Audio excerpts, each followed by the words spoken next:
Urgut tumanida bugun 86 mingdan ortiq xonadon suyultirilgan gazdan foydalanmoqda. Aholiga sifatli xizmat ko'rsatish maqsadida tumanda 19 ta maxsus Isuzu avtomashinasi ajratilgan. 2025-yilda 14.200 tonnadan ortiq suyultirilgan gaz fondi ajratilgan. Faqat sentyabr oyining o'zida 1183 tonna gaz aholiga yetkazilishi belgilangan. Buni o'z vaqtida manzillarga yetkazish uchun qo'shimcha transport vositalari ham jalb etilmoqda. Hududgaz Samarqand gaz ta'minoti filiali tashabbusi bilan Urgut tuman gaz bo'limiga yana 2 ta yangi Isuzu avtomashinasi topshirildi. Natijada gaz ballonlari xonadonlarga yanada tezkor va bir maromda yetkazib berilishi ta'minlanadi. Mana bugungi kunda Urgut tumanida suyultirilgan gaz, umuman tabiiy gaz ta'minoti bo'yicha keng islohotlar amalga oshirilyapti.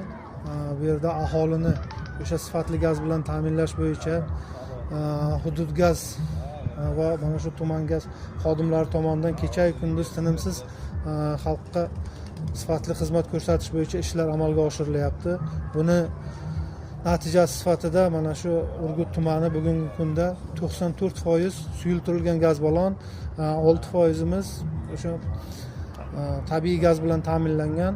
Tog'li hududlarimiz to'liq suyultirilgan gaz ballon bilan ta'minlanganligi, qishda asosan mana shu gaz yetkazib berish xizmatida qiyinchiliklarni inobatga olib, mana shu tumanimiz hokimining tashabbusi, hudud gaz Samarqand gaz ta'minoti filiali tomonidan mana shu tumanimizdagi aholi soni mana shu qarib 600 mingga yaqin aholini murojaatlarini, shu qiyinchiliklarni inobatga olib bugungi kunda mana tumanimizga tashabbus bilan 2 ta maxsus texnika yuborildi. Buning uchun tuman hokimligi va mana shu aholimiz nomidan hudud gaz rahbariyatiga juda katta minnatdorchilik bildiramiz. Urgut tumanida suyultirilgan gaz ta'minotini yaxshilash borasida amalga oshirilayotgan bu kabi ishlar aholiga qulaylik yaratish, gaz ballonlarini xonadonlarga o'z vaqtida yetkazib berish hamda xizmat sifatini yanada oshirishga xizmat qiladi.